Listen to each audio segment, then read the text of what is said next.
Hello, Meanings TV Fan. This is Billy po. You are tuned into Meanings TV. Kamusta po sila? Sana po nasa mabuti silang kalagayan. At tayo po ay busy sa ating kitchen. At yan po ang ating gagawin for today. At gagamit po tayo ng ating pressure cooker. So, let's move in po. Ayan po ang ating potato na 3 pieces. Ang carrots po is 2 pieces. So, 1 garlic, 1 piece of tomato. Wala na po tayong tomato stock. So, 1 onion. At yan po ang ating strip na ating beef. Malitid din siya. So, yun po ang ating gagawin. At meron po tayong salt, black pepper. Gagamit po tayong tomato sauce, cooking oil, and hot water. So, let's bolt in. Yan po ang ating mga ingredients. Pakisilip po sa ating description box. So, yan mga kamilings TV fan. Naka-power on na po tayo. Iset po natin siya sa manual ang ating pressure cooker. At yan po, i-start na siya para po uminit na. At lalagyan po natin ang ating cooking oil. Yan. Para po uminit na siya. At mag-aano po tayo ng ating potato stir fry. So, ayan, mainit na po siya. Atin po ilagay ang ating stir fry na ating gagawin na ating potato. Haluin lang na lang na po natin ang ating carrots and potato. So, ayan. Ganyan lang naman po.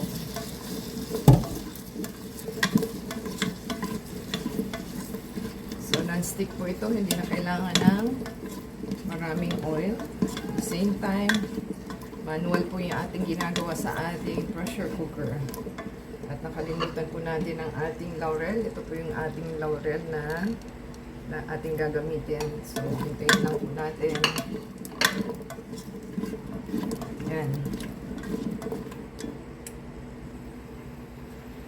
So, yan. Pwede na po natin kunin ang ating stir fry na carrots and potato. Hintayin lang po natin. So, yan. Try po natin igisa ang ating beef. So, hulog lang po natin ang ating onion.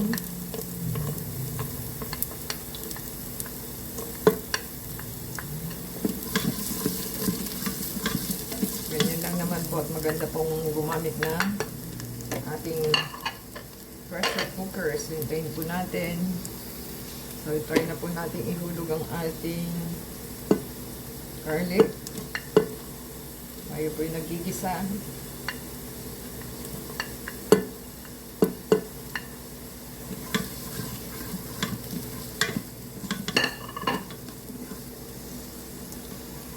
Atin na pong ilagay ang ating tomato at ang ating laurel.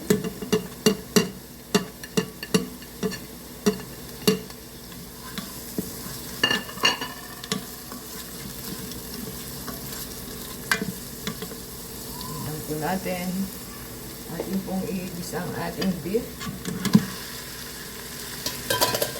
Ayan. At atin pong stir fry din sa ating igisa. At hintayin lang po natin maano siya, sampot siya. Hintayin lang po natin at atin po lalagyan yan ng ating mga ingredients. Ayan, kami yung sticky ito. Gagamit po tayo ng toyo ng soy sauce. At hindi na nakalimutan natin. Ayan. Tansya na lang po, mga siguro 2 tablespoons ang ating toyo para tupahin tayo. Yan, pagkain lang po natin. Ayan, ating ilagay ang ating tomato sauce para mag-ano na sila, mag-blend na po. At i-close na natin para siya, pressure cooker. So, ayan lang po natin.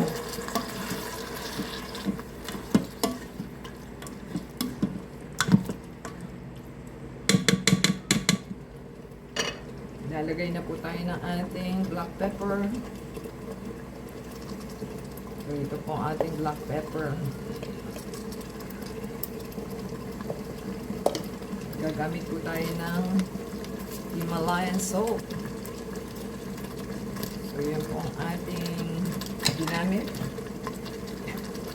Haluin lang po natin at may po natin isang kutsa pa rin na ating antayin po natin. So, lalagay po tayo ng ketchup. Mas masarap po may ketchup siya. So, antayin lang po natin at ating pong ilalagay ang ating ketchup. Ayan. 2 tablespoon po. Ayan lang po natin. So, maglalagay na po tayo ng tubig para po mag-pressure cooker na tayo. Ayan. 2 cups po. Ayan. At magsiset na po tayo ng pressure cooker. Pwede na po ilagay ang ibalik ang ating swerte. Para maluto na po sila kasi 30 minutes po ito. So, hintayin na po natin. Ayan. Ayan, isiseal na po natin at pressure cooker na po tayo, ha? Kailangan po is naka-off na siya. Ayan. I-off po natin, saka po natin i-ganon. I-cancel po natin ang ating manual. At tayo po mag-i-start sa beef stew. I-start po natin siya. So, ano na po ito, pressure cooker na. Hintayin lang po natin. Ayan, 8 minutes pa po ang ating hinihintay. Ayan, kamiling steak may fan. Nag-ano na po siya. Nag-alarm na. So, kinancel na po natin. So, magre-release po tayo ng pressure. Ayan. Ayan lang naman po.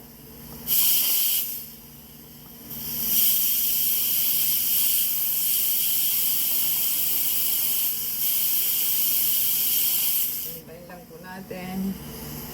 So, ayan, na-release na po ng ating button yung ating pressure cooker. So, pwede na po siyang i-open unless meron pa po siyang smoke. Ayan. Pag na-release po, pwede na yun. So, hintayin lang po natin at ating i-open. Ayan.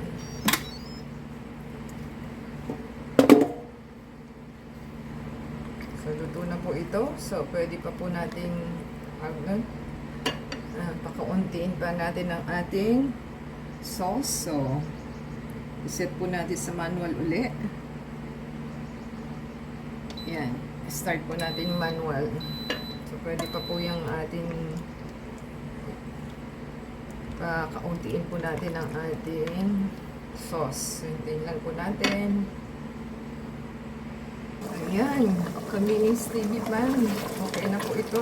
Pwede na po natin i-off kasi okay na yung sauce niya. So, ayan mga kamiling stevie fan. Yan na po yung ating niluto. Tinanggal na po natin sa ating pressure cooker. Nakarating po sila sa ating pinali na ating niluto. Ayan na po yung ating niluto. So, give us a thumbs up po. Comment down below sa ating niluto. And isa-shoutout po natin yung names and channels sa ating next video. So, abangan po nila. And support sa ating channel to subscribe and play po yung ads and videos. And add us sa Facebook, Twitter, TikTok, and Instagram. Until next time po. God bless everyone.